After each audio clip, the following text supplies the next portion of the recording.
Hey, bienvenue pour un nouvel épisode et même le premier épisode de notre show qui va s'intituler Block by Block puisqu'il paraîtra chaque semaine et aujourd'hui donc nous sommes le 22 novembre, il est 17h26 précisément et l'épisode s'appelle Ce n'est pas le début de la fin mais la fin du début. Alors ce mois-ci c'est la fin du monde encore parce que notre joyeux Bitcoin est descendu à 84 000 dollars, alors d'un plus haut de 120 000 dollars, donc ça fait quand même une belle baisse, mais voilà, comme vous pouvez le voir, ça n'est rien d'anodin pour Bitcoin, c'est juste que on a quand même des liquidités qui sont assez faibles, et donc aussi des liquidations en force. J'ai déjà vu s'écrouler Bitcoin de plus de 80% deux fois déjà, oui, et bien oui, deux, donc je voulais vous dire que c'était tout à fait normal que dans un marché comme celui-ci, on ait des pullbacks de 32, 35, même 40%, c'est relativement commun. Quand je dis que c'est la fin du début et pas le début de la fin, je fais référence au fait qu'on ne peut plus vraiment s'appeler early adopters si on commence à acheter du Bitcoin maintenant.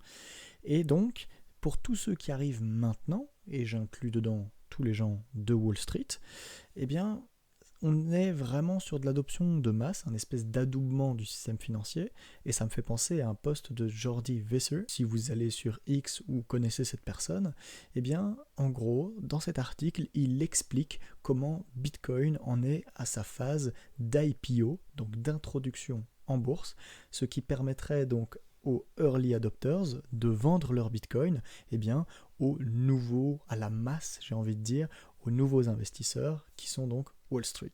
En effet, il faut le voir comme une distribution de liquidités.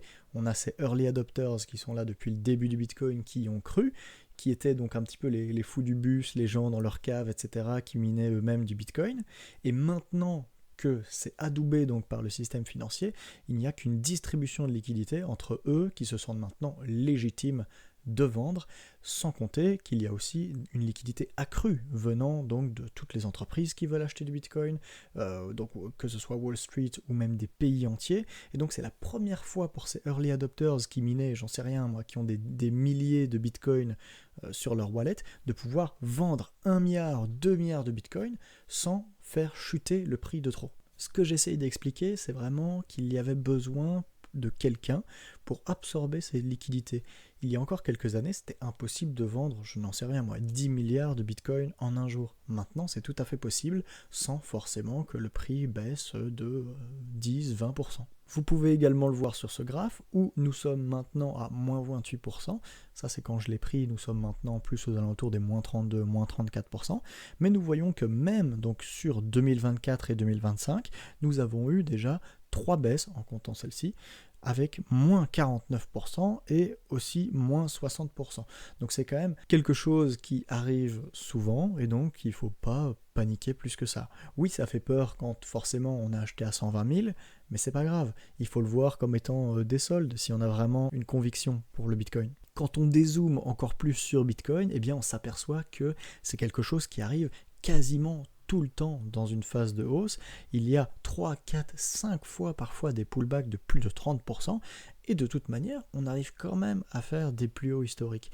Donc oui, il y a des phases de montée, des phases de baisse, et même pendant les phases de montée, nous pouvons avoir des moins 30%, c'est tout à fait normal, et vous le voyez que ça s'est déjà produit plusieurs fois dans l'histoire complète du Bitcoin. Passons à la partie numéro 2, un petit peu l'histoire de la Seconde Guerre mondiale sous un angle beaucoup plus économique et démographique. Alors ne vous inquiétez pas, je vais aller assez brièvement sur l'histoire. Alors nous avons le traité de Versailles, après la Première Guerre mondiale, qui finalement oblige l'Allemagne à rembourser, ou à reconstruire plutôt, la France. Ce qui veut dire énormément d'argent.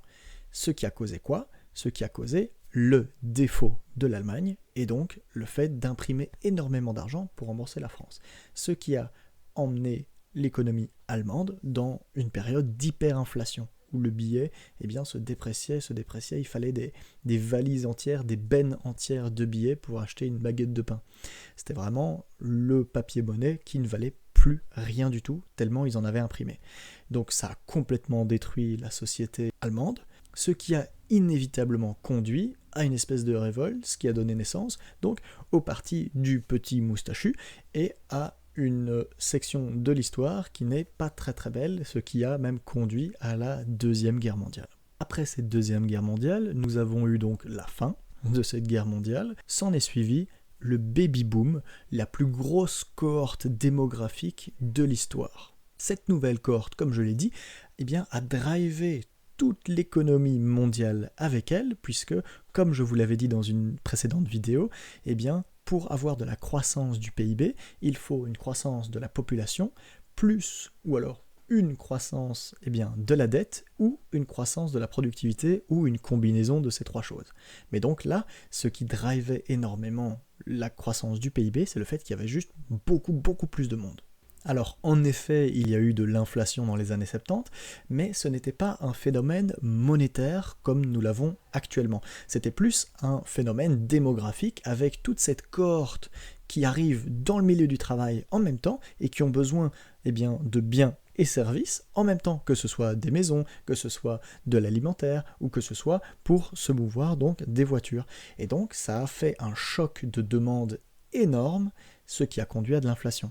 Même s'il y a d'autres choses, d'autres facteurs, comme par exemple l'abandon de l'étalon or. En vieillissant, cette cohorte a tout drivé avec elle, que ce soit les marchés boursiers, les marchés indiciels, parce qu'il y avait également donc des fonds de pension, donc tout ce marché les a suivis, a vieilli avec eux. Sauf que maintenant, qu'est-ce qui se passe ? Eh bien, ces personnes sont en retraite ou même décèdent pour certaines d'entre elles. Ce qui veut dire que nous arrivons à une population mondiale qui vieillit, et ça, nous pouvons le projeter. Et ce sera ce graphe-ci où on voit le Labor Force Participation Rate, c'est donc la part de la population qui est dans le monde du travail, donc qui est active, et vous voyez que c'est en baisse structurelle. En plus, sur ce graphique, nous voyons donc en rose le taux de natalité pour 1000 personnes. Et quand il est décalé de 16 ans, donc pour permettre aux naissances d'arriver dans le monde du travail, on voit que ça suit plus ou moins bien le taux de participation. Alors, quand on a ce décalage, on peut voir que la participation dans le monde du travail, dans les années à venir, ne va faire que baisser encore. Sur ce second graphique, vous pouvez également voir la part de la population qui est active, en noir, avec la dette en pourcentage du PIB, là ici américain puisque je n'ai des datas que pour les États-Unis, mais on voit que ça augmente. Ici, à noter que l'échelle est inversée, donc en rose, donc plus c'est haut, moins le pays est endetté, en tout cas là ici les États-Unis, alors qu'ici l'échelle est normale. Ce que ça veut dire qu'en fait la baisse de la population active est compensée par le gouvernement pour maintenir le système. Et donc, quand il y a une baisse de la participation à la vie active des gens, il y a un offset, comme on appelle ça, un espèce de rebond du gouvernement pour remettre les pendules à l'heure. Ce qui fait que les gouvernements en fait explosent leur dette en pourcentage du PIB, plus la participation tombe. Et comme on a vu que la participation allait continuer à tomber, c'est pas demain la veille que les États vont arrêter d'imprimer de l'argent et d'emprunter et d'avoir des dettes. Si vous vous souvenez, il y a quelques minutes, je vous parlais de la croissance du PIB qui était une dérivée de la croissance de la population, de la croissance de la productivité et de la croissance de la dette. Et c'est là qu'on retrouve ce troisième maillon qui est la dette. Donc pour avoir une croissance du PIB, qui est certes artificielle pour le coup, les gouvernements augmentent la dette. Et donc moins de gens car moins de naissances, plus une population qui vieillit dans le milieu du travail et donc qui est moins productive, logique, alors on a le gouvernement qui doit intervenir en augmentant la dette, et nous avons une croissance beaucoup plus molle. C'est normal, et c'est pour ça qu'on arrive à un moment où le gouvernement français se réjouit d'avoir 0,5% de croissance, ce qui est quand même pitoyable comparé aux autres pays. Alors, maintenant qu'on a compris ça, on peut revenir à Bitcoin, qui est donc une monnaie saine. Quand vous arrivez à une volatilité qui est extrême, c'est parce que vous êtes à un niveau de risque qui est aussi beaucoup plus élevé. La plupart des gens qui investissent dans le Bitcoin, et donc je compte également maintenant Wall Street dedans, voient le Bitcoin comme étant un actif risqué. Et donc plus vous êtes loin dans cette courbe de risque, plus la volatilité augmente.